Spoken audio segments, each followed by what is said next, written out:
किससे आओगे? बोले अगर मायापति अगर कह दे कि माया मुझे प्रभावित नहीं करेगी तो आ जा। तो बोले बेटा बताओ कौन मायापति? बोले द्वारका जाओ, कृष्ण को बुला के लाओ। अगर उन्होंने कह दिया फिर मैं भरा जाए। तब देवराज जी द्वारका आते हैं, भगवान कृष्ण से प्रार्थना करते हैं कि मेरा पुत्र गर्भ में, उसको 11 साल हो गए हैं गर्भ से बाहर नहीं आ रहा है। वो कहता है आप चल के उसको कह दोगे कि माया से प्रभावित मत आ जाए। तब कृष्ण आते हैं और सुखदेव गोस्वामी को गर्भ में कहते हैं हे पुत्र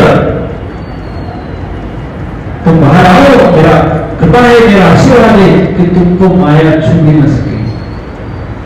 तब सुखदेव गोस्वामी का जन्म हुआ और जन्म होता ही तो छोड़ के निकल जाते हैं। एक समय देवराज जी पीछे पीछे दौड़ते हैं, कहां जा रहा मेरा बेटा, कहां जा रहा? चले आते थे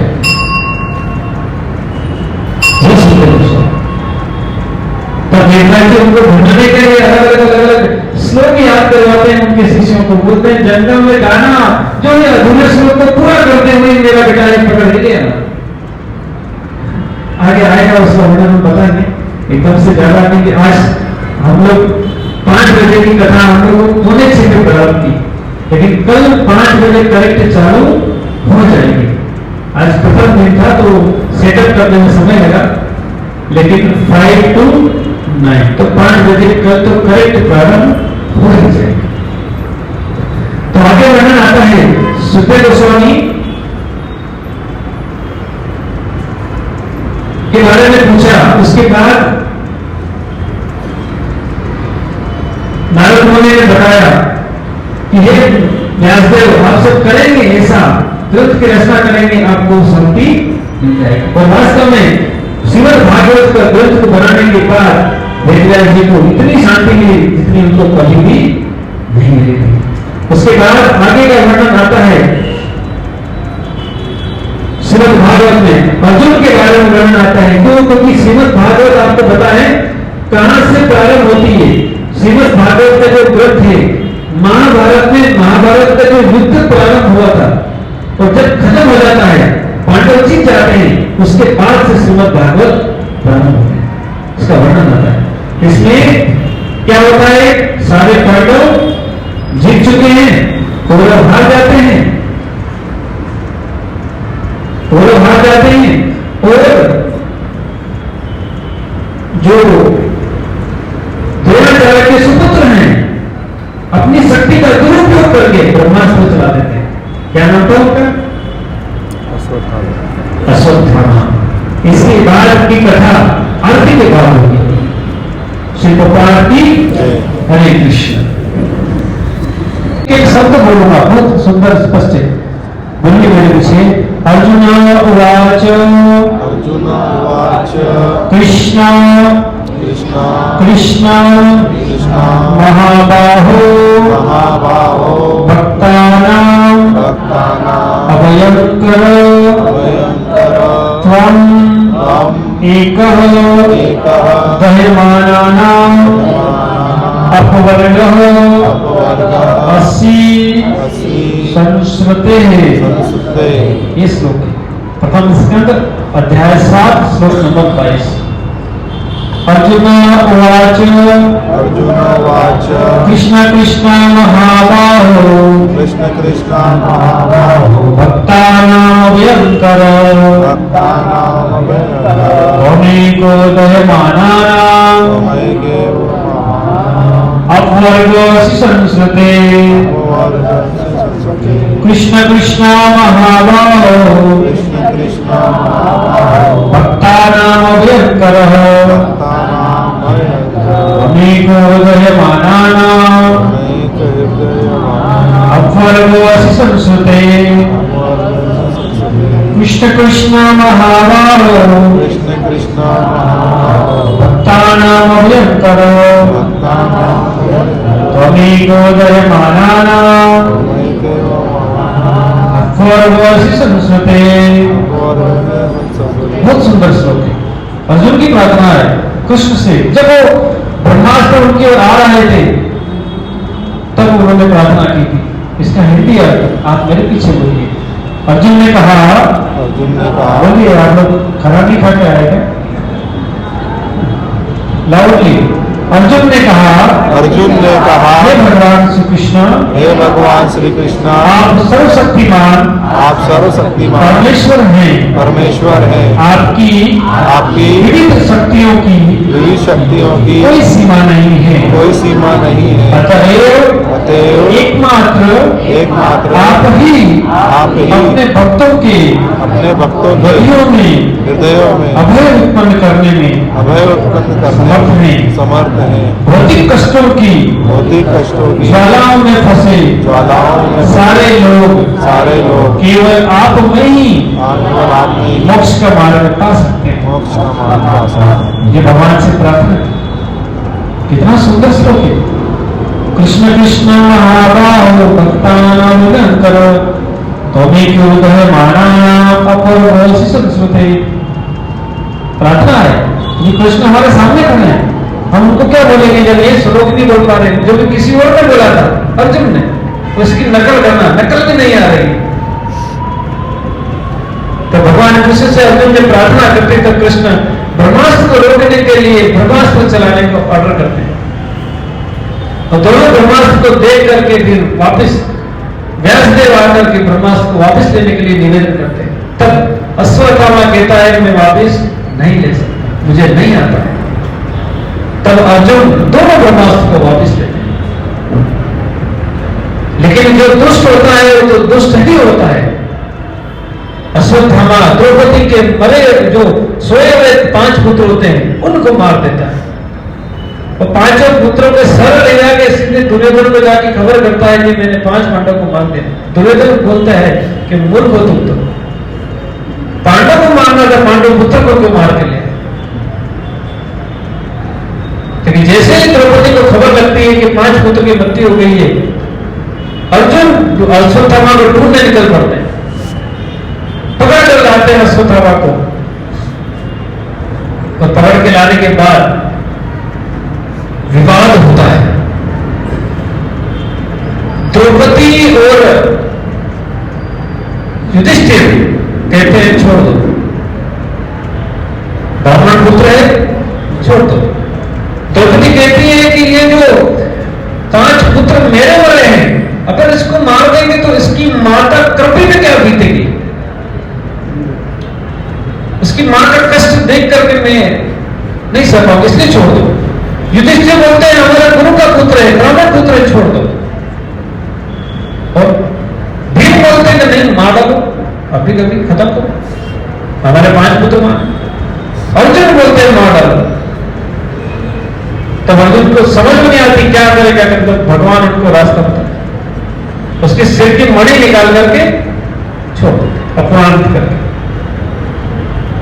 लेकिन उतना करने के बाद भी अश्वत्थामा फिर भी ब्रह्मास्त्र छोड़ देता है।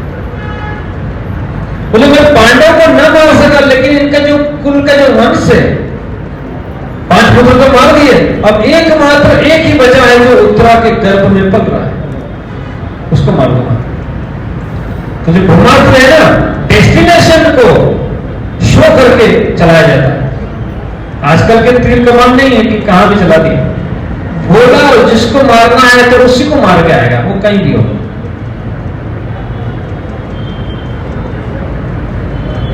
तो देखिए सास होती है ना, अपनी बहू को सीख देती, अच्छी भी सीख देती है, बुरी भी सीख देती है। तो द्रौपदी एक अच्छी सास की भांति अपनी बहू उत्तरा को सीख देती है कि बेटा कभी भी कष्ट में पड़े ना, इधर उधर मत भागना, सीधे कृष्ण के पास जाना। क्या सीख दी? जीवन में कभी कष्ट आए ना, इधर उधर मत भागना, सीधे कृष्ण के पास जाना। क्योंकि मेरे चीरहरण के समय जब मैं अलग अलग जगह मदद के लिए गई, विश्व के सर्वश्रेष्ठ धनुर्धर, सर्वश्रेष्ठ गदाधर, जिससे मेरे 5 पति मेरी मदद न कर सके, कोई मदद न कर सका, कृष्ण कहते। इसलिए तू ध्यान रख कि तेरे पर कोई कष्ट आए, उत्तरा को आए, तो तुम इधर उधर आश्रय मत ढूंढना, ऐसे व्यक्ति का आश्रय ढूंढना जिसको किसी का आश्रय लेने की आवश्यकता न पड़े। भगवान ने गीता में क्या कहा? अहम सर्वस्य प्रभु मत सर्व प्रवर्तते इति मत्वा भजन्ते माम कुतः भाव समन्वित। क्या श्लोक है कि सारे भौतिक जगत, आध्यात्मिक जगत मुझसे ही निकले हैं। हे अर्जुन, जिस प्रकार की जो माला है, माला धागे पर आश्रित है, इस प्रकार ये संपूर्ण जगत मुझ पर आश्रित है। इस माला में धागा दिख रहा है क्या? नहीं दिखता, लेकिन यह माला धागे पे टिकी हुई है। ऐसे गीता में अर्जुन को कहा है भगवान ने कि जैसे माला धागे पे टिकी है, ऐसे पूरा जगत मुझ पे टिका है। तो कृष्ण को किसी का आश्रय लेना नहीं पड़ता, इसीलिए हमेशा आश्रय लेना है, उन्हीं का आश्रय लो। तो इसलिए उत्तरा थोड़ी थोड़ी सीधे कृष्ण के पास आती है। उसके बड़े जो ससुर है अर्जुन भी थे वहां पे, उनको नहीं बोला कि बचाओ, कृष्ण को कहा है। क्या कहा हम सुनते हैं, एक श्लोक, बहुत सुंदर श्लोक है, उत्तरा ने प्रार्थना की है। देखिए, ऐसे तो बहुत सारे श्लोक है, लेकिन हम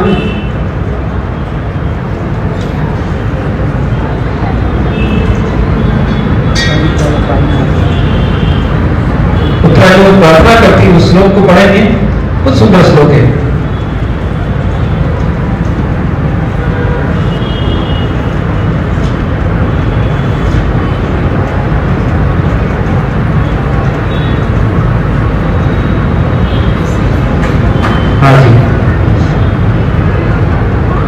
ये श्लोक में आप मेरे पीछे बोल सकते हैं, बहुत सुंदर है। बोलिए, पुत्रो वाचो पाई पाई महायोगिन देव देव जगतपते नान्य तदभय पश्ये यत्र मृत्यु परस्परम। नहीं बोल पा रहे, एक एक शब्द बोलो। उत्तरा वाचो पाहि पाहि महायोगिन देव देव जगतपते नान्यम तथा भयम पश्ये यत्र मृत्यु परस्परम। ये प्रार्थना करो। हे देवादिदेव, हे ब्रह्मांड के स्वामी, आप सबसे महान योगी है, कृपया मेरी रक्षा करें, क्योंकि इस देवपूर्ण जगत में मुझे मृत्यु के पास से बचाने वाला आपके अतिरिक्त अन्य कोई नहीं। कैसे बचाओगे? सुखदेव गोस्वामी गर्भ से बाहर नहीं आ रहे थे, पिताजी ने कहा आ जा बेटा, मैं संभाल लूंगा। क्या संभालोगे? तुम खुद माया में फंसो। इस भौतिक जगत में हर व्यक्ति की मृत्यु होना है, कोई आपकी मृत्यु के पास से नहीं बचा सकता है सिवाय कृष्ण के। ये तो उत्तरा ने कहा।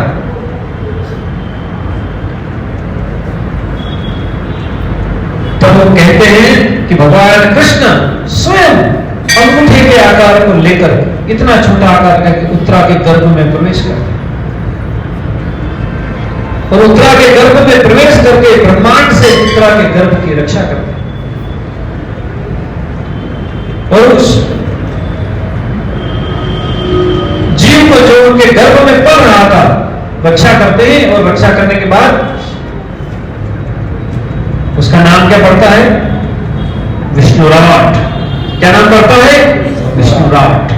परीक्षित महाराज का मूल नाम विष्णुराट है, परीक्षित तो बाद में हुआ। क्यों हुआ?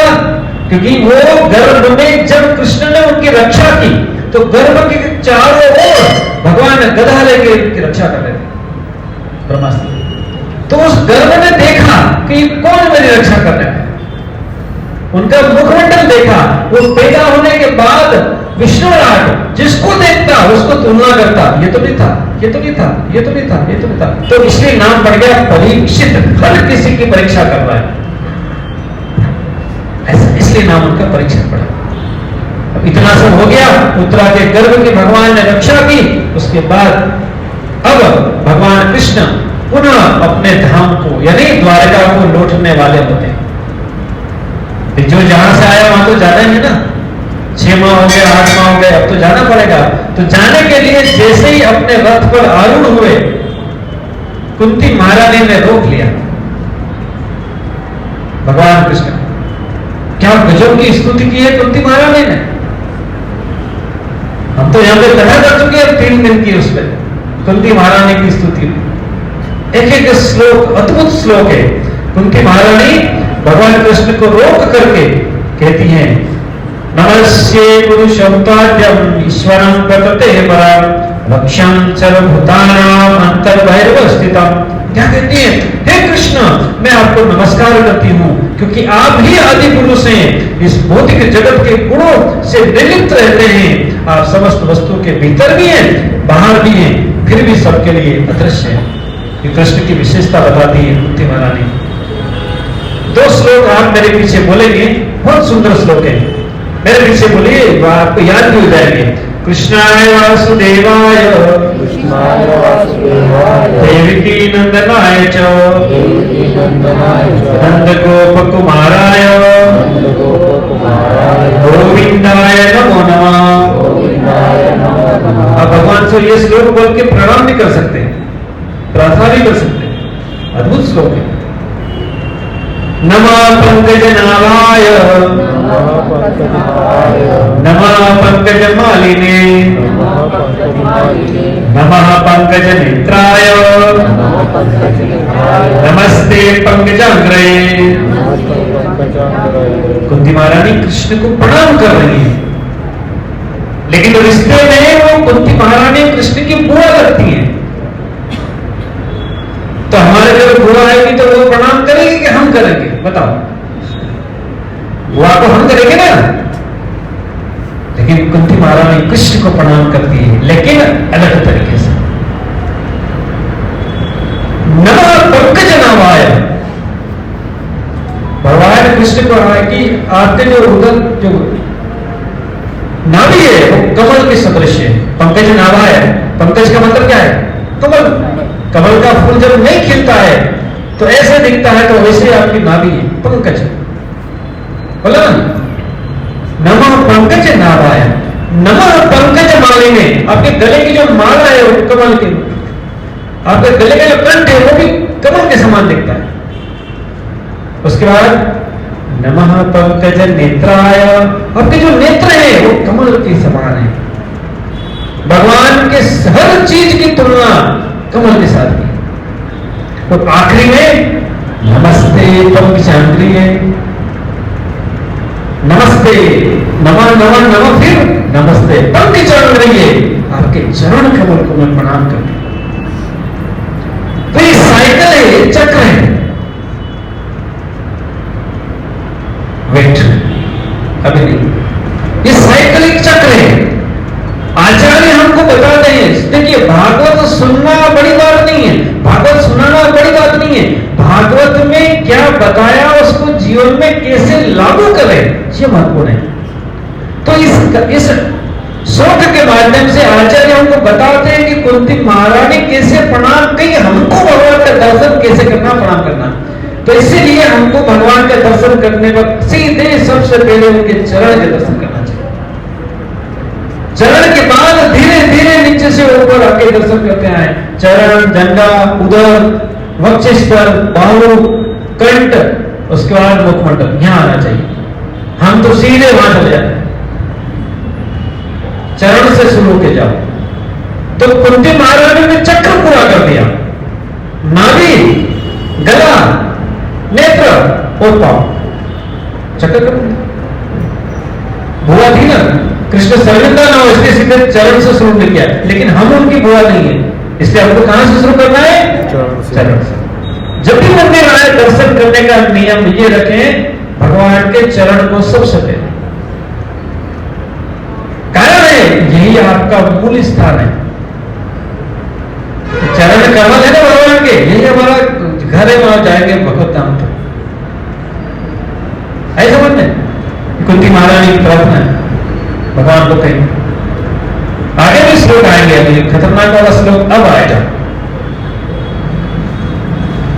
वो कुंती महारानी का श्लोक है, हमारा नहीं है, आपका भी नहीं है, इसलिए कृपया आप भी न बोले, सिर्फ सुने। विपदा संतु तासस्वर्ष तत्र तत्र जगद्गुरो भवतो दर्शनम यस्यात् पुनर्भव दर्शनम। इतना डेयरिंग, इतना दम कुंती महारानी में हो सकता है, हम में नहीं हो सकता। जो श्लोक बोले, क्या कहती कुंती महारानी, हे कृष्ण, मैं चाहती हूं कि मेरी जो जितनी विपत्तियां मेरे जीवन में आई बारंबार आए, है ना, जिससे हम आपका दर्शन बार बार पुनः पुनः कर सके, क्योंकि आपके दर्शन का अर्थ ही है कि बार बार होने वाले इस जन्म मृत्यु के चक्र से मुक्ति हो। क्या रहा है, यही तो हो रहा है। कुंती महारानी ये प्रार्थना करती है, ऐसा कहते हैं ना, सुख में दुख में सुमेरन सब करे, ऐसा हो ना, सुख में करे ना कोई, और जो सुख में सुमेरन करे दुख का है, ऐसा कुछ श्लोक है ना, ऐसे उल्टा उल्टा ही। हे कृष्ण, आप हमको विपदा दीजिए, कष्ट मांगा। इस पूरे इतने शास्त्र उठाओ, इस सारे शास्त्रों में ऐसी प्रार्थना कहीं नहीं मिलेगी। हम तो अभी 9 बजे आरती करके सुख संपत्ति घर आवे, कष्ट मिटे तक हम क्या मांगेंगे, लेकिन कुंती महारानी रिवर्स मांग रही, अपोजिट। कारण बता रही है कि जब जब कष्ट आता है हम आपको याद करते हैं, आप आ जाते हो, और आप हमारे सामने, हमको बहुत अच्छा लगता है। क्यों? क्योंकि आपका दर्शन का मतलब ही है कि इस भौतिक जगत में बार बार की जन्म मृत्यु का जो चक्र है उसकी समाप्ति। ये चक्र तो है, 84 लाख योनि का चक्र है। ऐसा नहीं कि 84 लाख होगी और घर चले जाएंगे भगवत नाम ना, नहीं घूम रहे हैं, चक्र ही चल रहा है। सांप सीढ़ी का खेल नहीं है, भले कर्म किए फिर नीचे, फिर जैसे जैसे ऊपर पर आओगे मनुष्य बनोगे, मनुष्य बन के फिर उल्टे सीधे शराब पी मांस खाए तो फिर नीचे नरक में गए, ये चलता ही रहेगा। ये चक्र कभी नहीं टूटेगा। इसलिए इस चक्र को तोड़ना है कृष्ण के दर्शन। इसलिए हमको प्रयास करना चाहिए, मंदिर आना चाहिए, अपने मन को कृष्ण में लगाना चाहिए।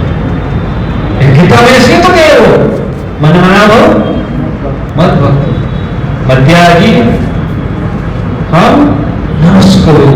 मान प्रयोग क्या है शब्द संस्कृत में, मान का मतलब होता है मेरा। स्पष्ट तौर पर कृष्ण ने कह दिया अपने मन को मुझ में लगा। लेकिन हम कृष्ण को छोड़ के हम सब में बिना पैसे दिए लगा लेते और वो मन कृष्ण की ओर ला ही नहीं पाते।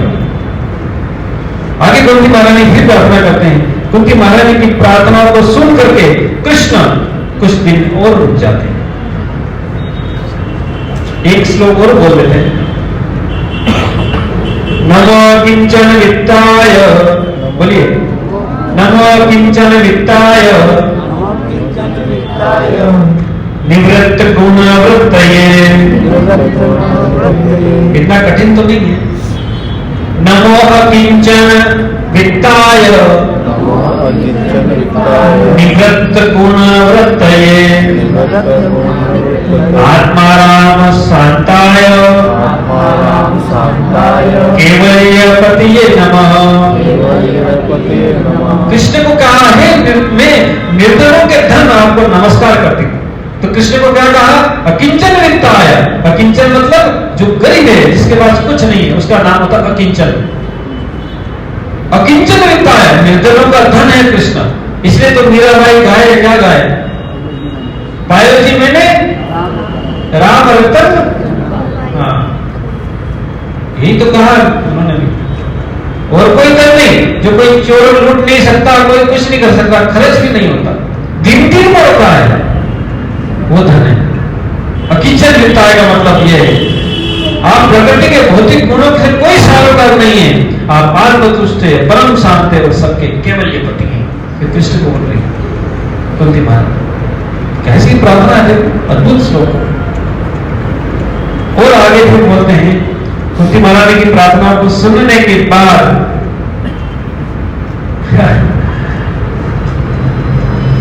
जो एक दामोदर लीला होती है, दामोदर लीला का भी एक श्लोक कुंती महारानी बोलती है कि आप अपनी मां के डर से इतना रोए, सब देखा मैंने। तो कुंती की प्रार्थना सुन करके भगवान कृष्ण कुछ दिन के लिए और रुक जाते हैं। अब फिर दूसरी बार वापस जैसे ही जाने को तैयार होते हैं, युधिष्ठिर तोड़ के आए थे और बोलते हैं कि 64 करोड़ सैनिकों को, 64 करोड़ विधवाओं को मैंने जन्म दिया है, मेरे से बड़ा पापी कोई नहीं।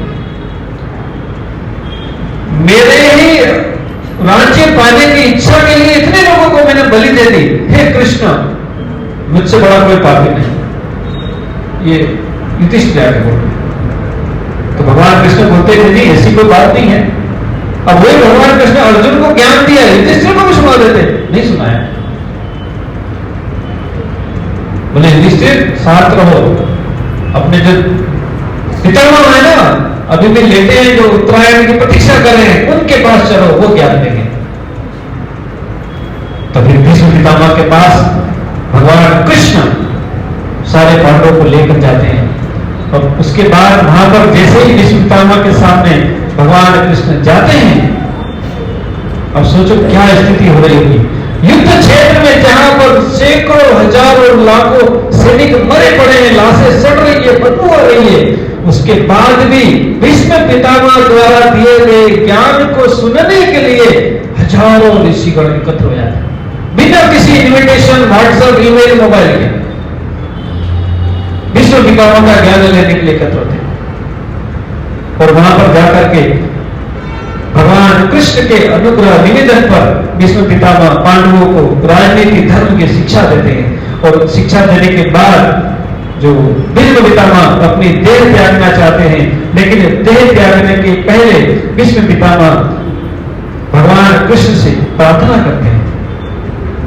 भगवान कृष्ण से जो प्रार्थना करते हैं, प्रार्थना भी भीष्म पितामह की अद्भुत है। उस प्रार्थना में भीष्म पितामह कृष्ण से निवेदन करते हैं, क्या कहते हैं प्रार्थना, एक साथ बात सुनिए। अथो जब संस्कृत में बोला जाता है तो किसी चीज की शुरुआत के लिए होता है, और इति जब बोला जाता है तो किसी चीज के अंत के लिए होता है ना। इति मतलब समाप्त, अथो मतलब शुरू। लेकिन भीष्म पितामह ने जो अपनी प्रार्थना प्रारंभ की, उसका पहला शब्द ही बोला इति। भीष्म पितामह कहते हैं, श्री भीष्म उवाच इति मति रूप कल्पिता वितृष्णा भगवती सात्वतं वेदिगुम्नि स्वसुखं पदते कच्चित् विहर्तुं प्रकृतिरूपेषु बपावलाः। भगवान कृष्ण से भीष्म पिता कहते हैं कि अभी तक मैं जो सोचता, जो अनुभव करता, जो चाहता था, वह सब विभिन्न विषय वृत्तियों के अधीन था, किंतु अब सब कुछ छोड़ करके मुझे अपनी मन बुद्धि सबको लेकर के कृष्ण में लगने दो। क्यों? क्योंकि कृष्ण सदैव आत्मतुष्ट रहने वाले हैं। कभी कभी भक्तों के नायक होने के कारण इस भौतिक जगत में अवतरित होकर दिव्य आनंद लाभ करते हैं, जबकि ये सारा भौतिक जगत उन्हीं के द्वारा सृजित है। भीष्म पितामह कहता है, किसको बोलते थे? कृष्ण को बोलते। महाभारत को अगर देखें तो महाभारत में विष्णु सहस्त्रनाम भी इसी दौरान भीष्म पितामह बोलते हैं ना। विष्णु सहस्त्रनाम किन लोगों ने नाम सुना है? विष्णु सहस्त्रनाम का सुना है ना। तो महाभारत ग्रंथ में विष्णु सहस्त्रनाम आता है और श्रीमद् भागवत में ये भीष्मदेव की प्रार्थना है। इस प्रार्थना में वो भगवान कृष्ण अपनी मति को, अपनी बुद्धि को बोलते हैं कि मति है, बुद्धि तो जीवन भर इधर उधर भटकी है, लेकिन ये इस अंतिम समय में जब मेरे प्राण छोड़ने का समय है, हे बुद्धि तू एक कृष्ण के चरणों में लग जा। कितनी पीड़ा थी उस समय। अभी तो आपके पांव में कांटा चुभ जाएगा, मैं कथा सुनने नहीं आओगे आप। वो कारण बताओगे कि कांटा चुभ गया इसलिए नहीं आए। और भीष्म पिता के तो हजारों तीर गुस्से थे, उसके बाद भी वो कह रहे हैं कि हे मति, ये तो कृष्ण के चरणों में लग जा। ये नहीं कह रहे कृष्ण से कि मेरे जो तीर का दर्द है थोड़ा कम कर दो। बुद्धिमानी इसी में, शरीर के ऊपर हो चुके थे। हरे कृष्ण। भीष्म पितामह को कौन है आपको पता होगा? भीष्म पितामह कौन है? अष्ट वसु में से एक वसु है, जो वशिष्ठ ऋषि की गाय को चुराए जाने के कारण श्रापित हुए थे, और उस श्राप के परिणाम स्वरूप इस भौतिक जगत में उनको इतना लंबा समय लेना पड़ा, और इतनी कष्टप्रद अवस्था में उनकी मृत्यु। भगवान के भक्त थे, महाजन थे, इसके बाद भी इतना सब कष्ट हुआ। तो ऐसा नहीं कि भगवान की भक्ति करेंगे तो आपके जीवन में कोई कष्ट ना आएगा, कष्ट तो आते जाते रहेंगे। भगवान की भक्ति को कष्ट निवारक नहीं है, वो आपके भौतिक जो ध्यान बुद्धि से ग्रस्त है उसका निवारण करते हैं भगवान की भक्ति। तो भगवान की सामने ऐसी प्रार्थना करने के बाद भीष्मदेव अपने देह को त्याग देते हैं। भीष्मदेव जैसा कौन भाग्यवान होगा जो भगवान को देखते देखते अपने देह को त्यागा। उसके बाद भगवान कृष्ण सब पांडवों से विदा लेते हैं। विदा लेने के बाद सीधे अपने धाम द्वारका को प्रवेश करते हैं। द्वारका में भगवान कृष्ण इतने समय से न थे, इसके कारण द्वारका में किसी भी द्वारकावासी को अच्छा नहीं लग रहा था, जबकि द्वारकावासियों को सारी सुख सुविधा पूर्ण भवन दिए गए थे। जितने भी भवन है द्वारका में, आपको पता है द्वारका बनी कैसे थी, दसम स्कंद में आएगा, लेकिन अभी भी थोड़ा बताएं कि द्वारका को भगवान कृष्ण ने स्वयं निर्माण किया था। और जितने भी मथुरा के वासी थे, हर एक को एक को वहां पे बंगला दिया था, पूरी एक नाइट में ही शिफ्ट कर दिया था, हर एक को एक भवन। लेकिन कृष्ण के न होने के कारण उन सबको भवन भी अच्छा नहीं लग रहा था। तो जब जैसे ही भगवान कृष्ण द्वारका में प्रवेश करते हैं, हर एक द्वारकावासी को ऐसा लगता है कि सूर्य, चंद्र और इंद्र क्या बोलते हैं इंद्रधनुष तीनों एक साथ आ गए हैं। इस प्रकार भगवान कृष्ण को देख करके द्वारकावासी उनकी प्रशंसा करते हैं, उनका स्वागत करते हैं। श्लोक आता है इसके अंदर जिसमें भगवान कृष्ण के बारे में वर्णन आता है कि हे कृष्ण, आप के बिना हम लोग ऐसे थे जैसे कि हमारे शरीर से आत्मा ही निकल गई हो। तो भगवान कृष्ण को देख करके सारे द्वारकावासी इतने प्रसन्न होते हैं। उसके बाद आगे की कथा में वर्णन आता है सम्राट परीक्षित के जन्म का। उनकी जान को किसने बचाया, उनकी मृत्यु को किसने लाया था, भगवान कृष्ण ने। वही परीक्षित महाराज पुत्रा के गर्भ से प्रकट होते हैं। प्रकट होने के बाद उनका नाम होता है विष्णुराज। क्यों? क्योंकि भगवान विष्णु के द्वारा वो संरक्षित किए गए थे। लेकिन जब उनको जन्म लेने के बाद बार बार कृष्ण को ढूंढ रहे थे, उसके कारण उनका नाम हो गया परीक्षित। भगवान कृष्ण की कृपा से परीक्षित महाराज का जन्म होता है। जन्म होने के बाद वर्णन आता है कि धृतराष्ट्र का ग्रह त्याग का वर्णन आता है। ये जो वास्तव में श्रीमद् भागवत है, ये 3 स्तर पे चलती है। आप लोग भागवत बहुत सुने हैं, आपको एक स्तर बता दें, ये 3 स्तर पे चल रही है। सूत गोस्वामी सुना रहे हैं शंकरादि ऋषियों को, वो सुन के आए हैं सुखदेव गोस्वामी से, और सुखदेव गोस्वामी सुना रहे हैं विदुर और मैत्रेय मुनि के बीच के संवाद। तो मूल संवाद है विदुर और मैत्रेय बीच का संवाद, वही संवाद सुखदेव गोस्वामी सुना रहे और वही संवाद सूत गोस्वामी सुना रहे। तो इसे 3 स्तर पे भागवत चलती है। तो यहां पे वर्णन आता है कि सूत गोस्वामी बताते हैं कि विदुर जी मैत्रेय जी से कथा सुन रहे थे, तो कथा सुनते सुनते विदुर जी ने मैत्रेय जी को रोक दिया, बोले रुक जाओ, अब कथा नहीं सुनेंगे, बाकी की कथा बाद में, अभी मेरे को अर्जेंट काम आ गया है। विदुर जी बोलते तो मैत्रेय मुनि को रोक दिया, क्यों अर्जेंट काम क्या आ गया? बोले अर्जेंट काम यह आया है कि मुझे हस्तिनापुर जाना है। हस्तिनापुर जाते हैं सीधे किसके पास? धृतराष्ट्र के पास। भाई है ना, बड़े भाई, पिता तो एक थे, माता अलग थी। और कहते हैं कि तुम इस भीम के फेंके हुए टुकड़ों पर पल रहे हो कुत्ते की तरह, जागो, छोड़ो मोह को। धृतराष्ट्र कहते हैं कि मेरा बेटा दुर्योधन से भी अच्छा लगता है मुझे ये। तब विदुर कहते हैं कि कब तक इस भौतिक जगत में चलते रहोगे, छोड़ो ये सब, भीम के फेंके टुकड़ों पर क्यों पड़ रहे हो? तब धृतराष्ट्र कहते हैं कि क्या करूंगे, क्या कर सकता हूं? तब वो बोलते हैं भगवान की भक्ति करके योग मार्ग से अपने आप को समाप्त करो। बोले ठीक है, कल सुबह उठते ही मैं युधिष्ठिर को बोल दूंगा कि वन में जाना। तब विदुर कहते हैं कि सुबह उठोगे तो आपको लग रहा है कि युधिष्ठिर जाने देगा तुमको ना, अभी चलो। तो युधिष्ठिर युधिष्ठिर से बिना अनुमति लिए धृतराष्ट्र अपनी पत्नी गांधारी के साथ वन को जाते हैं। वही भगवान का ध्यान करते करते युग में प्रवेश करके शरीर छोड़ते हैं, उनको मुक्ति मिल जाती है। अब इससे क्या शिक्षा मिलती है? आचार्य बताते हैं कि श्रीमद् भागवत इस प्रकरण में हमको शिक्षा यह देता है कि भगवान की भक्ति के लिए आपकी उम्र का कोई पैमाना नहीं। बचपन से भक्ति करना चाहिए, लेकिन नहीं कर सकते तो बुढ़ापे में अंतिम समय में भक्ति क्या भक्ति भी कर सकता है। लेकिन इसका मतलब ये नहीं कि हम भी छोड़ दें, अभी क्या करना, अब तो जी ले, आखिरी में जब मरने का समय आएगा भगवान का नाम ले लेंगे। अरे कभी नहीं ले पाओगे आप, वही ले पाओगे जो जीवन भर प्रैक्टिस किया है। अंतिम समय में भगवान का नाम बहुत कठिन। इसीलिए प्रहलाद महाराज अपने मित्रों को शिक्षा देते हैं कि कुमार अवस्था से ही भक्ति प्रारंभ कर देना चाहिए, थोड़ा थोड़ा साइड में लेके चलते रहो। समझ में? लेकिन शास्त्र को बताते हैं कि बच्चा भी भक्ति करे तो मुक्त हो सकता है, और अंतिम अवस्था में कला में भक्ति वाला भी मुक्त हो सकता है।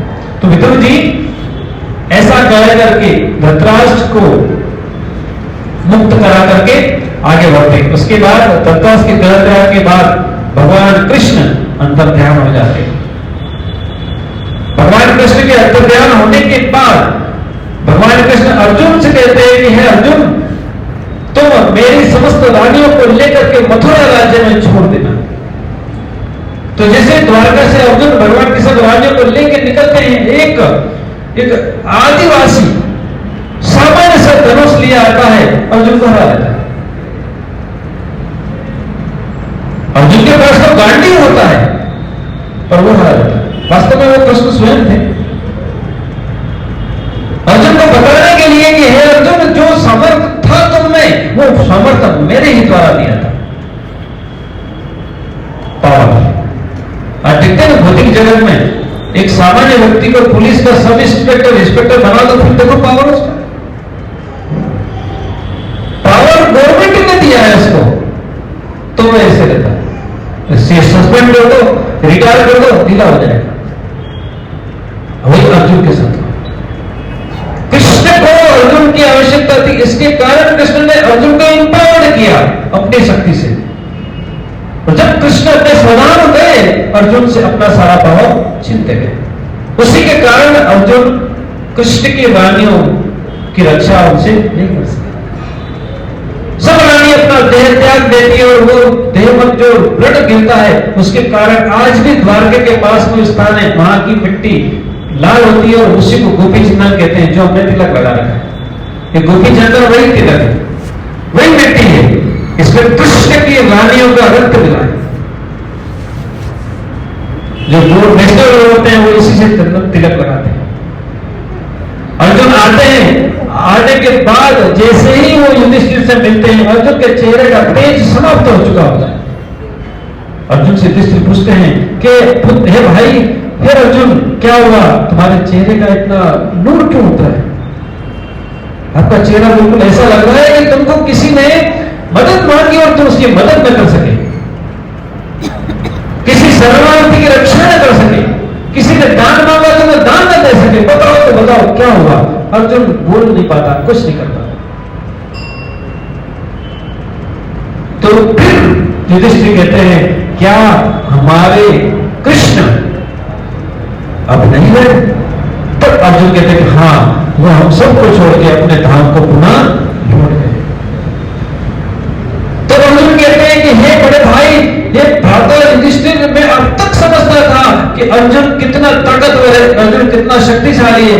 अपने गांडियों को लेकर के जो द्रौपदी का जितने समय नीचे देख करके तीर चलाया, पूरे कौरवों के साथ युद्ध में मैंने इतने कौरवों को मारा। अपने शक्ति पर मुझे जो घमंड था, अहंकार था, मुझे अब समझ में आया कि वो सब कुछ मुझे कृष्ण के द्वारा दिया प्रदत्त था। ऐसा अपने बड़े भाई को बोला तो अर्जुन बोल सकता है, और हम छोटा सा पावर मिल जाता है ना, तो अपने आप को शेर खां समझते हैं। अर्जुन बोल रहा है कि सब कुछ कृष्ण का दिया था, मेरा कुछ नहीं है। तो आज तक भगवान कृष्ण गीता में कहते हैं कि बलवानों का तो आपको अगर भगवान ने कोई सामर्थ्य दिया है ना, तो उसमें भगवान की शक्ति को देखने का प्रयास करो। तो भगवान के द्वारा ही आपको दिया गया है। जिस दिन लेना होगा ले लेंगे। बड़े बड़े पहलवान लकमा आता तो पलक से नहीं उठ पाते। बड़े बड़े जो सुपरमैन फिल्मों में जो सुपरमैन बना था, घोड़े से गिर गया, 20 साल पलक से नहीं उठा। फिल्मों में तो हवा में उड़ रहा था। तो भगवान जिसको पावर देते हैं, जब लेते हैं तो फिर तो कुछ नहीं कर सकते। इसलिए कभी उस पावर का घमंड, इसीलिए गीता पढ़ना चाहिए। गीता में कृष्ण बताते हैं मैं क्या क्या हूं। सूर्य का प्रकाश हूं, चंद्र का प्रकाश हूं, जल का स्वाद हूं, रसोहम आपसे बोलते हैं। 4 घंटा प्यासा रह के पानी पी के देखो, उस पानी का जो स्वाद है वही कृष्ण है। भगवान को याद करने के लिए कोई बहाने की जरूरत नहीं है। प्रभुपाद से किसी ने प्रश्न किया था, तो उत्तर में प्रभुपाद बोले कि भगवान को याद करने के लिए दिन में आप सूर्य के प्रकाश को देखो, कृष्ण को याद करो। रात्रि में चंद्र के प्रकाश को देखो, कृष्ण को याद करो। अरे जल को पियो तो जल के स्वाद कृष्ण ने कहा मैं हूं, तब कृष्ण को याद कर सकते। बहाने कितने हैं याद करने के, लेकिन हम बोलते हैं अरे हमको तो याद ही नहीं रहा। कथा में आना बोले हाँ मिलेंगे 10 दिन बाद, भूल लेते, याद ही नहीं रहा। लेकिन किसी ने जीतने का नाम है, हमको याद रहेगा। 25 किलोमीटर दूर भी चले जाएंगे। क्यों? ध्यान बुद्धि से ग्रस्त हैं हम लोग, ध्यान बुद्धि से ग्रस्त हैं। तो इस देह के पोषण के लिए सिंसियर 100%, लेकिन आत्म के पोषण के लिए सिंसियर नहीं, इसलिए याद नहीं रहते। इसलिए हमें प्रयास करना चाहिए देह के लिए सिंसियर रहे, साथ ही साथ आत्मा के लिए भी सिंसियर रहे। और आत्मा का विषय है भगवान। आत्मा का पोषण तो वहीं से मिलना है। हम बड़ा सरल सा उदाहरण दिए, मोबाइल की बैटरी को चार्ज करो, सिम को रिचार्ज करो। तो बैटरी को तो फुल चार्ज करते हैं जब तक मतलब 100%, और पेट बढ़ जाता है तो दिख जाती है कि 100 से भी ऊपर निकल गए। खा पी कर जो अपना तो उधर फिर जाता है ना, वो बताता है कि हमेशा हमने 120% बैटरी चार्ज की, लेकिन आत्मा को कितना रिचार्ज किया? वहां तो 10 रुपए का रिचार्ज भी नहीं कर पा रहे। लेकिन फिर भी हम कहते हैं आप मंदिर के अंदर प्रवेश भी किए ना, तो आप थोड़ा तो चार्ज हो गए, लेकिन उसको आगे बढ़ने का प्रयास करें। श्री रूप गोस्वामी कहते हैं आदो श्रद्धा ततो साधु संग, श्रद्धा को आगे बढ़ाओ, साधु का संग करो, भजन को प्रारंभ करो, तब आपका अनर्थ हटना प्रारंभ करेगा। अनर्थ निवृत्ति होगी तब आपको निष्ठा आएगी, फिर रुचि होगी, फिर भाव होगा भगवान के प्रति, तब जाके कृष्ण प्रेम मिलेगा। 8वीं स्टेप है वो। हम पहले नंबर में 8वीं स्टेप को लेना चाहते हैं, ले पाओगे? स्कूल में घुसे और बोले हम तो एमएससी करना है, पहले पढ़ना पड़ेगा। 10वीं 12वीं ग्रेजुएशन पोस्ट करके फिर हो पाएगा। तो भगवान कृष्ण के प्रति जो प्रेम हम प्राप्त करना चाहते हैं वो 8th पोजीशन है।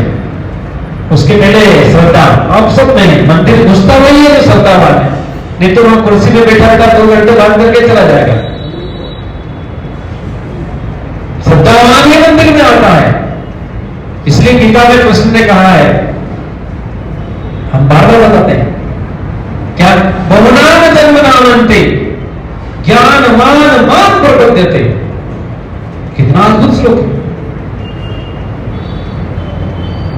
वासुदेव सर्वमिति समात्मस्तुल्यः। अनेक जन्मों के सुकृति के परिणाम स्वरूप कोई ज्ञानवान व्यक्ति मेरी शरण में आ पाता है।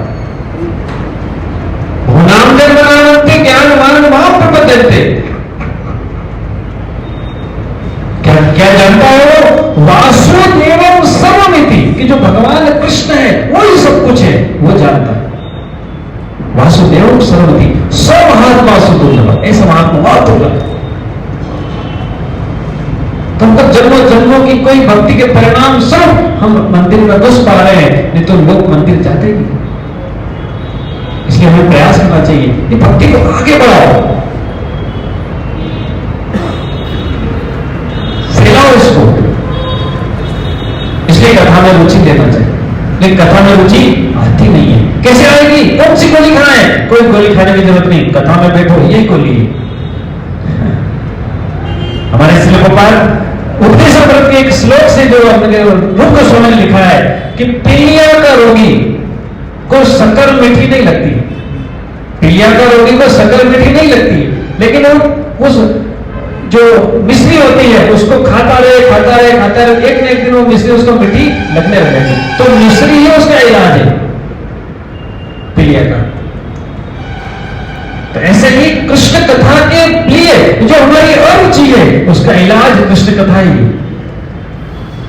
और कोई इलाज नहीं, ट्रीटमेंट। हम कई बार बता चुके हैं, आप लोग जो रेगुलर शनिवार को आते हैं, भगवान की कथा सुनोगे जीवन में 5 बदलाव आएंगे। कथा सुनने में जो अरुचि है रुचि में बदल जाएगी, आपके जीवन का सत्वगुण बढ़ेगा, चेहरे पे प्रसन्नता आएगी। ये नॉनवेज, गुटखा, मसाला पान, जो आपको कृष्ण से दूर करते हैं, उन चीजों को खाने का मन कम हो जाएगा। धीरे धीरे सत्वगुण बढ़ेगा ना। दूसरा लाभ, तीसरा, आपके जीवन में इस भौतिक जगत की वस्तुओं को भोगने की इच्छा धीरे धीरे कम हो जाएगी। अखबार पढ़ने की रुचि कम हो जाएगी, टीवी देखने की रुचि कम हो जाएगी, वो दोस्तों के साथ प्रतिदिन करने की वो कम हो जाएगी। ये तीसरा परिणाम है। चौथा परिणाम, भगवान के जो भक्त हैं उन लोगों को हम सम्मान की दृष्टि से देखेंगे। जब भक्त नहीं होते ना, बोलते ये तो मूर्ख लोग हैं, फुर्सत है तो मंदिर में घुस के बैठे थे। लेकिन जब भक्ति मार्ग में आते हैं ना, तब लगता है नहीं, ये चाहता तो पान की दुकान पे बैठ सकता था, ये चाहता तो चौराहे पे बैठ सकता था, लेकिन यहां बैठा है तो कुछ तो बात होगी, तब सम्मान करते हैं। ये कथा सुनने का परिणाम, इसलिए कथा सुनना चाहिए। अच्छा परिणाम, भगवान में हमारा मूल रूप से श्रद्धा स्थिर होती है। इसलिए पूरे शास्त्र आपको बार बार कहते हैं सुनो सुनो सुनो, क्योंकि श्रवण में कहीं कोई मेहनत नहीं करना पड़ती। आप बैठे और कुछ करना पड़ा क्या आपको? पंखा हवा दे रहा है, कुर्सी आपको आराम दे रही है, थोड़ी थोड़ी में पानी की बोतल भी आ रही है, कुछ करना पड़ रहा है? अभी दोनों पढ़ो तो पढ़ो में, तो पढ़ने में आपको दिमाग लगाना पड़ता, किताब पढ़ना पड़ती है, तो सुनना है। इसलिए श्रवण भक्ति सबसे श्रेष्ठ है। पिछले प्रहलाद महाराज सबसे नंबर पे श्रवण पे कहा है, इसलिए सुनना चाहिए। सुन के ही परीक्षित महाराज मुक्त हो गए, लेकिन उनका भाव सुनने का था। हम परीक्षित महाराज भी भागवत सुन रहे थे, हम भी भागवत सुन रहे, अंतर क्या है? कुछ तो अंतर होगा क्या? उसने कुर्ती धारण होते, हमने धोती कुर्ता पहना, हमने जींस पहनी, ऐसा अंतर है क्या? ना। अंतर यह है कि परीक्षित महाराज सब कुछ छोड़ के आए थे, उनको पता था कि 7 दिन बाद मेरी मृत्यु होना है, उसके बाद भी कृष्ण कथा में रुचि ली। और हम होते तो क्या करते? आपको बोलते कोई कि सांप काटेगा 7 दिन बाद, हम सब ऐसे लोगों को ढूंढेंगे जो सांप को पकड़ते हैं, अपॉइंट कर लेंगे 5-5 हजार देके कि 7 दिन तक मेरे को छोड़ना मत। हम मृत्यु से बचना चाहते हैं, लेकिन परीक्षित महाराज मृत्यु से बचना नहीं चाहे। उन्होंने कह दिया कि कृष्ण को मुझे बचाना था तो गर्भ में घुस के बचा लिया, और कृष्ण की इच्छा है कि मुझे उनके धाम बुलाना, तो ठीक है, उनकी इच्छा। इसलिए चैतन्य कहती है मारे कृष्ण राखे कौन, राखे कृष्ण मारे कौन, सीधा सिंपल बात है। कृष्ण ने ठान लिया कि इसको निपटाना है भाई, आप कहीं भागो इधर उधर। रावण को मारना था, खूब चिल्लाया शिव जी आ जाओ, मैंने इतना किया है, आओ बचाओ बचाओ। मैया पार्वती को बोले प्रभु पुकार रहा है, बोले तो क्या पुकार रहा है, वो गलत व्यक्ति से पंगा ले लिया। शिव जी के बड़े भक्त थे रावण, लेकिन नहीं है शिव जी, मारे कृष्ण कोई बचा नहीं सकता, राखे कृष्ण मारे को, कृष्ण ने बोल दिया निपट ना तो निपट नहीं। अर्जुन को देखो ना, अपने बेटे की मृत्यु हुई जब, तो वचन प्रण ले लिया उसने, मैं जयद्रथ को नहीं मारूंगा, शाम तक नहीं मारा तो खुद अग्नि में बैठ जाऊंगा, अग्नि खुद का वो कर लूंगा, अग्नि दहा कर लूंगा। तो अगले दिन उन्होंने तो मान लिया, सारे कौरवों ने जयद्रथ को बहुत दूर कर दिया। तो वही कृष्ण ने, क्योंकि कृष्ण अर्जुन को नहीं मरने देना चाहते थे, आधा घंटा पहले ही सूर्य को अस्त कर दिया, और जैसे ही जयद्रथ सामने आया कहा बोले मार दो उसको। लेकिन ऐसे नहीं मार दो, कृष्ण कृष्ण है, अर्जुन को बचाना था। क्यों? क्योंकि जयद्रथ ने अपने पिता से आशीर्वाद लिया था कि अगर कोई उसको मारे तो जो उसका सर को जमीन पे गिराने का कारण होगा उसका सिर फट जाएगा। तो भगवान कृष्ण अर्जुन को कहते हैं कि इसका गर्दन ऐसी काटो कि इतनी इतनी दूर लोकेशन पर इसके पिताजी बैठ के तपस्या कर रहे हैं, उनकी गोद में गिरे।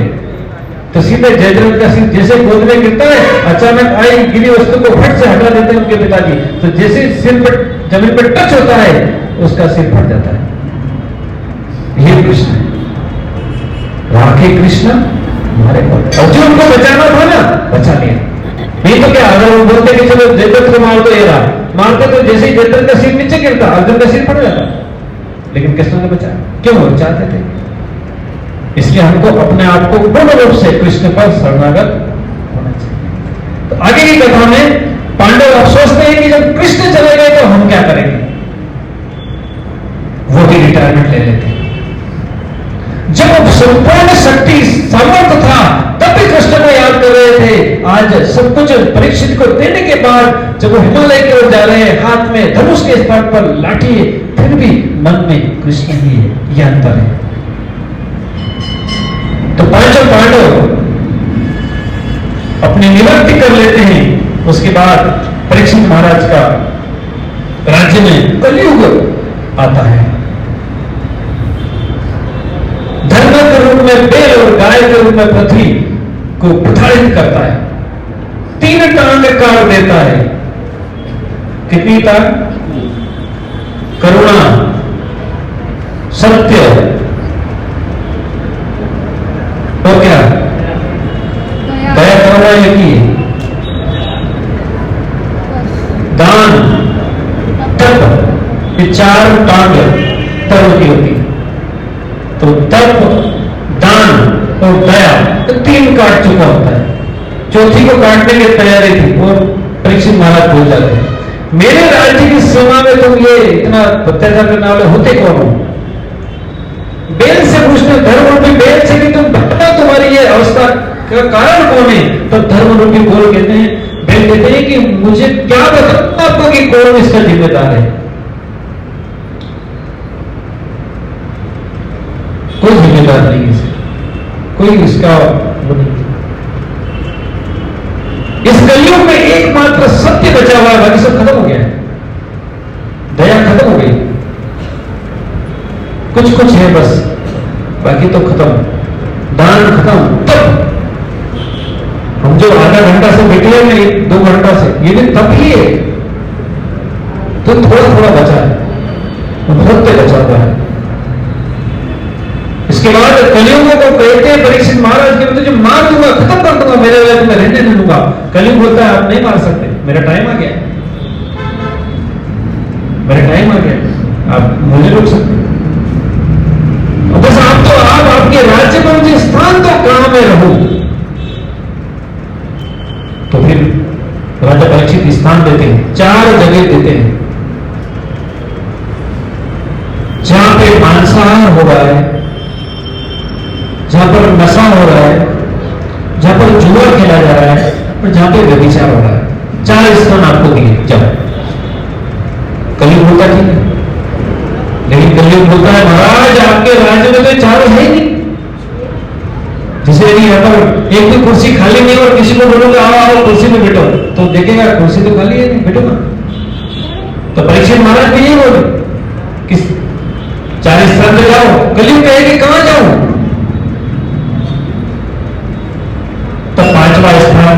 सोना, गोल्ड, अनिति से कमाया गोल्ड मैं आपको लेना है। तो गोल्ड में भी सोने में भी कलयुग का वास है। अगर आपने अनिति से कमाया है तो ऐसा आचार्य, कुछ आचार्य ऐसे कहते हैं, अलग अलग आचार्यों की अलग अलग टीकाएं हैं इस बात पर। कुछ आचार्य कहते हैं कि परीक्षित ने किसी राजा को मारा था और उसका मुकुट पहना था, तो उस मुकुट को अनिति से कमाया था तो कलयुग सिर में बैठ गया। बाकी ये सब हमारे आचार्य इस बात को नहीं मानते। तो होता क्या है कि परीक्षित महाराज कलयुग को अनुमति दे देते हैं सोने में रहने। इस अनुमति के बाद परीक्षित महाराज सीधे वन में जाते हैं आखेट के लिए। वहां उनको बहुत प्यास लगती है और उस प्यास के परिणाम से वो समिक ऋषि के आश्रम में जाते हैं। देखते हैं समिक ऋषि तो दोनों आंखें बंद किए ध्यान में मस्त हैं, और ध्यान में मस्त होने के बाद राजा से बोला गया कि मुझे जल पिलाओ, प्यास लगी, जल पिलाओ, नहीं सुन पाए। राजा को क्रोध आ जाता है। गीता में कहा गया है ना, कामना पूरी न होती तो क्रोध आता है। क्या आया? क्रोध। और क्रोध आता है तो मरना सांप उसके गले में डाल देते हैं और डाल के चले जाते हैं। इधर उनके बेटे को खबर लगती है, श्रृंगी को, जो अपने मित्रों के साथ खेल रहा होता है, कि तुम्हारे पिताजी के तो गले में सांप डाल के चला गया। तो श्रृंगी वहीं को नहीं श्राप देता है कि ये क्षत्रिय जिनको ये ब्राह्मणों के झूठ जो हम लोगों को राज्य करना था, हमने इनको दान में दिया है, वो राज्य को करते हुए ज्यादा शक्तिशाली हो गए हैं। उस राजा को मैं श्राप देता हूं कि 7 दिन 7 रात बाद तक्षक नाग आके उसको काट के समाप्त कर, श्राप देते हैं। उसके बाद सीधे दौड़े अपने पिता के पास जाते हैं, गले का सांप निकाल के पिताजी को बोलते हैं कि पिताजी रोने लग जाते हैं। पिताजी क्या हुआ, ऐसा हुआ, ऐसा हुआ। तब पिताजी कहते हैं कि बेटा ठीक है, कोई बात नहीं। बोले नहीं, वो राजा को मैंने श्राप दे दिया है। तब समीर ऋषि दुखी होते हैं कि तुमने बेटा छोटी सी भूल का बड़ा दंड दे दिया है, तुरंत राजा को जाके सूचना दो कि ऐसा श्राप मिला है। तब वो राजा को सूचना होती है। सूचना मिलते ही परीक्षित महाराज अपना सब कुछ दे करके ब्राह्मणों से प्रश्न करने आते हैं कि ये मेरे 2 प्रश्न हैं, इनके जवाब दो। सारा बैंक बैलेंस ट्रांसफर, कुछ अपने नाम नहीं रखते, कपड़े भी त्याग देते, तभी धारण करके ब्राह्मणों से 2 प्रश्न किए। पहला प्रश्न, जीवन के हर क्षण हमारा क्या कर्तव्य होना चाहिए। दूसरा प्रश्न, मृत्यु के क्षण पे हमारा क्या कर्तव्य होना चाहिए। 2 प्रश्न। तो सारे ब्राह्मण आपस में चर्चा करने लगे कि क्या उत्तर दें, कौन से शास्त्र से लाएं, कब लाएं। उसी समय कहते हैं भगवान कृष्ण की विशेष कृपा से परीक्षित महाराज के कल्याण के लिए सुखदेव गोस्वामी का आगमन होता है। तो सुखदेव गोस्वामी के आगमन होता है तो सुखदेव गोस्वामी को देख करके सभी लोग उनको प्रणाम करते हैं। अब सुखदेव गोस्वामी से भी यही प्रश्न रिपीट होते हैं। तो सुखदेव गोस्वामी कहते हैं, हे राजन, आपके प्रश्न अति उत्तम है, मैं उनके प्रश्नों का समाधान बिल्कुल करूंगा। तो यहां पर प्रश्न किया जाता है, सुख गोस्वामी ये प्रश्न करते हैं कि जो परीक्षित महाराज, जो सुखदेव गोस्वामी जो कहीं रुकते नहीं है, वो 7 दिन कैसे बैठ गए। वर्णन है भागवत में कि गाय को दूहने के समय तक सुखदेव गोस्वामी एक घर भिक्षा के लिए खड़े रहते थे, उसके बाद दूसरे घर रुकते ही नहीं थे। वो 7 दिन कैसे रुकते। तब सुखदेव गोस्वामी के बारे में बताया कि परीक्षित महाराज कहते हैं कि ये हे सुखदेव गोस्वामी, आपने यह मुझ पर कृपा इसलिए की है कि मेरी अपनी खुद की कोई योग्यता नहीं है, जितनी योग्यता है मेरे पूर्वज पांडवों की, मेरे पितामहों की है, जिन्होंने सब कुछ किया था। कृष्ण आपसे बहुत प्रेम करते थे, उनके कारण कृष्ण ने सुखदेव गोस्वामी को मेरे जीवन में इसलिए भेजा कि मैं अपनी मृत्यु को सुधार सकूं। तो श्रीमद् भागवत हमारे जीवन को सुधारने के लिए नहीं, हमारे मृत्यु को सुधारने के लिए। लाइफ क्या होता है, लिविंग आर्ट ऑफ लिविंग, मतलब जीवन जीने की कला, लेकिन भागवत है मरने की कला। कैसे हम अपनी मृत्यु को प्राप्त हो, कैसे मृत्यु को सफल बनाए। हमारे मरने पर 50 लोग शांति पाठ कर लेंगे तो हमको शांति नहीं मिल जाएगी, कुछ नहीं होना है। हमारी आकांक्षाएं तो पूरी हुई नहीं तो कृष्ण हमको पुनः मौका देने, जाओ इच्छाएं पूरी करके।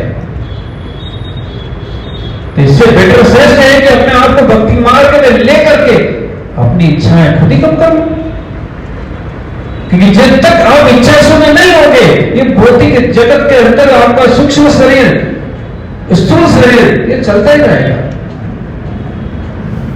सूक्ष्म शरीर पता है क्या होता है? आत्मा। उसके साथ मन, बुद्धि, अहंकार चिपका हुआ रहता है, इसको भूत भी कहते हैं। तो जब तक ये है तब तक चलता रहेगा। अब कली को दंड में मिलता है, पुरस्कार में मिलता है। श्रीमद् भागवत के अंतिम में श्लोक आता है, कले दोष निधे राजन अस्ति को महान को। क्या अद्भुत श्लोक है। कले दोष निधे राजन अस्ति को महान गुण कीर्तनादेव कृष्ण से मुक्त संग परम प्रचित। ये कलियुग दोषों का साधन है।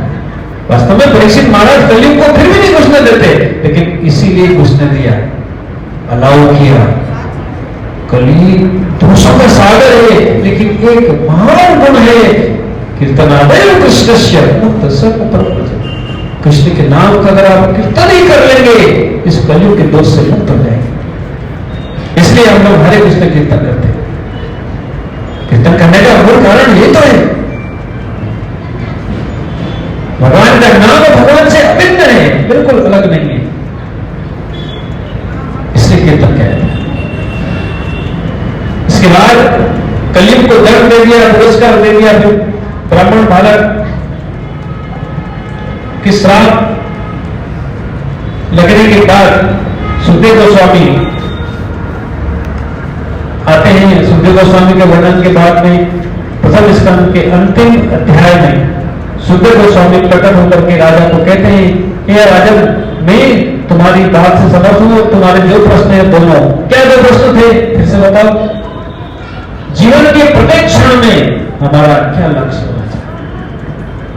मृत्यु पर्यंत जो जिस समय किसी की मृत्यु होने वाली है, मृत्यु के समय उसका क्या लक्ष्य होना चाहिए? ये दो प्रश्न थे।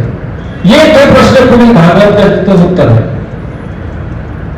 तो द्वितीय स्कंद के प्रारंभ में जब ये प्रश्न पूछते हैं, तो द्वितीय स्कंद के प्रारंभ में सुखदेव गोस्वामी परीक्षित महाराज की प्रशंसा करते हैं, ये राजन, आपने बहुत सुंदर प्रश्न किया है।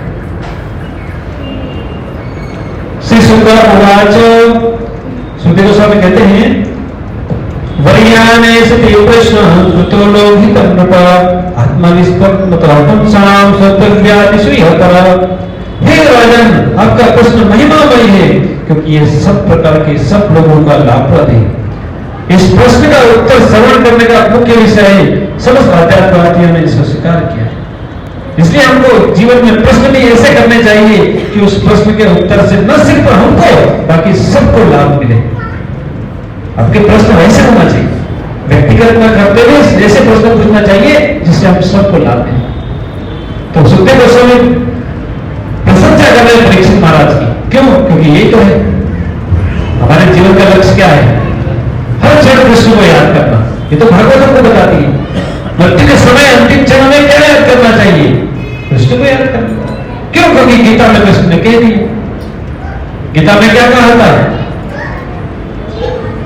याद है? अंत काले च मामेव स्मरणत्वा कलेवरम। अंतिम समय, अंतिम काल में जब तू इस कलेवर को बदल रहा होगा, तब मुझको याद करना। तो कहां जाएगा? मेरे धाम को जाएगा। तो ये प्रथम